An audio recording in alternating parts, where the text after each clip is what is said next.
Chapter 1. She gave birth to a son, and they named him Solomon, and the Lord loved him. 2 Samuel chapter 12, verse 24. December 31st, 1976, Birmingham, Alabama. 18-year-old Rashida King was a heroin addict who couldn't stop using, even while she was pregnant.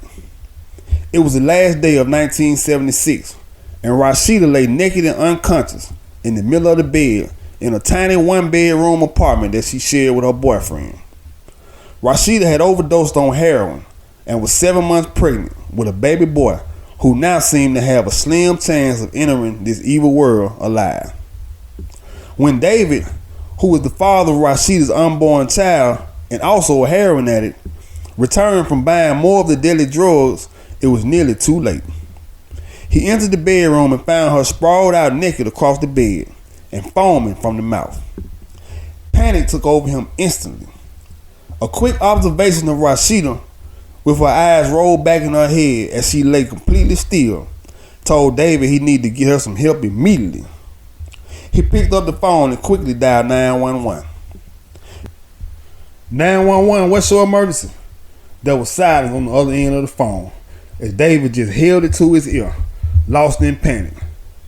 911, what's your emergency? The dispatcher repeated, bringing David out of his daze. I need an ambulance, David stammered and stumbled with his words as he gave the dispatcher the address and told her quickly of Rashida's condition. What's your name, sir? The dispatcher asked David. And what's your relation to the victim? There was once again silence on David's end of the phone.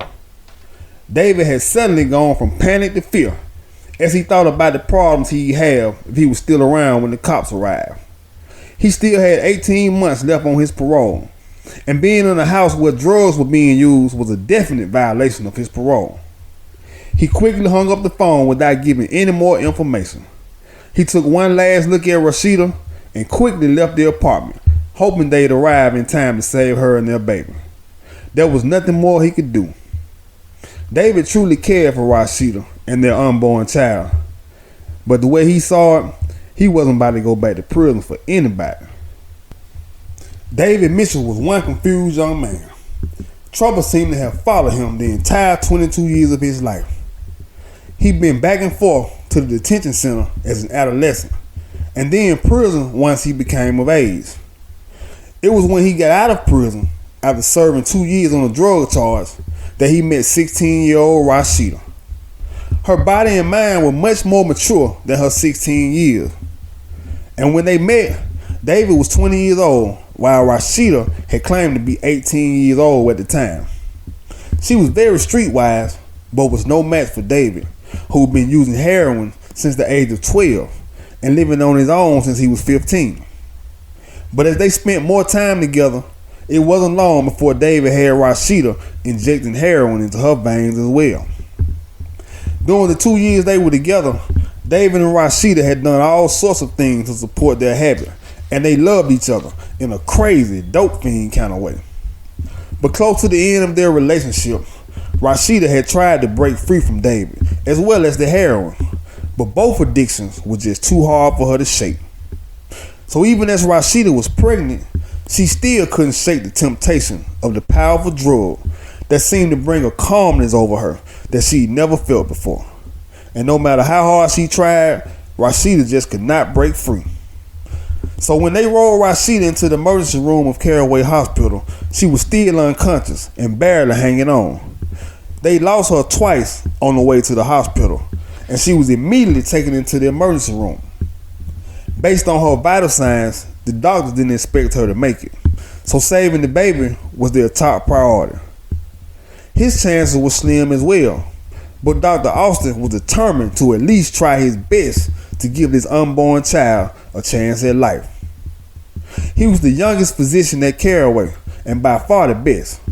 So, if this baby stood even the slightest chance of survival, he was in the best of hands. Dr. Martez Austin knew well what it was like to be placed in dangerous situations by circumstances that were created by others.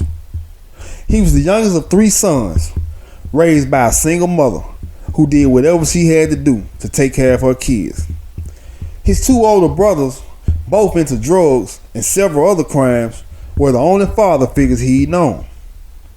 His family was not the Cosbys by far, but they had each other, and that was all they needed back then.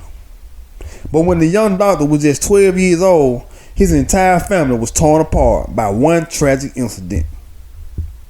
One night, while young Martez was over a friend's house playing video games, death came knocking at their door. His older brother was killed at the age of 20 when someone pulled up and shot him in the head right in front of their mother's house. And with his oldest brother dead, his mother was also arrested and charged with drug trafficking after the cops searched the house and found several large amounts of cocaine and guns.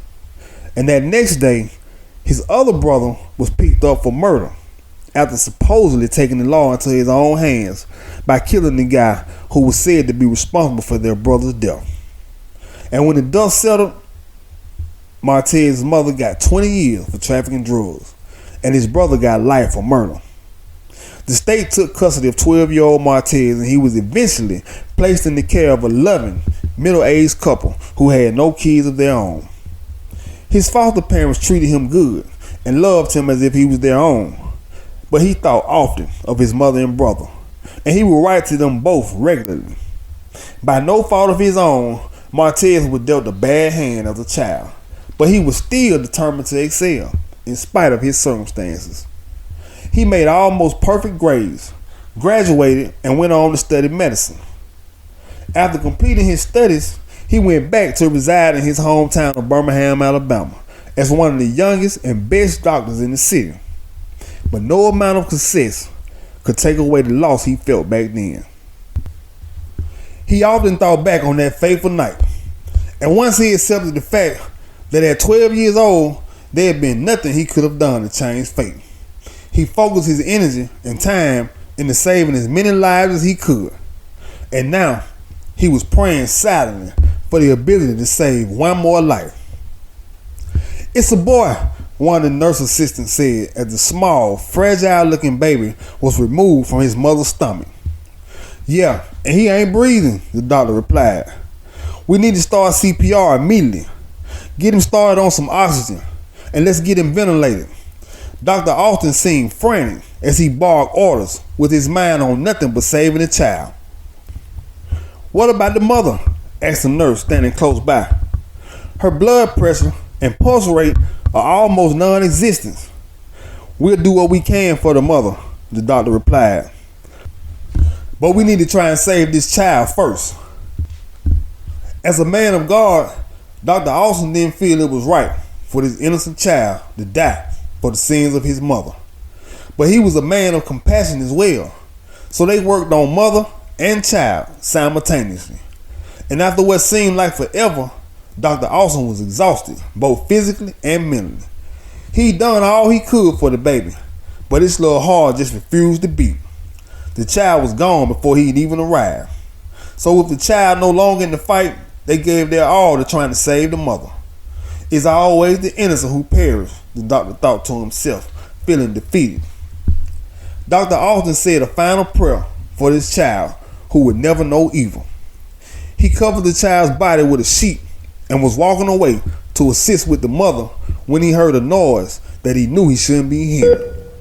He stopped in his tracks, turned around, and saw that the baby's heart monitor was now beeping and alive with activity.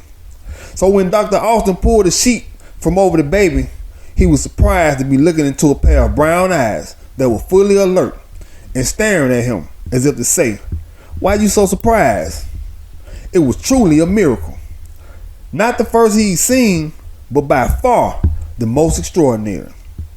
And at 12:01, January the 1st, 1977, Solomon King victoriously fought his way into this world. And just seconds later, Rashida King flatlined, leaving this world and all its evils, just moments after her son had arrived.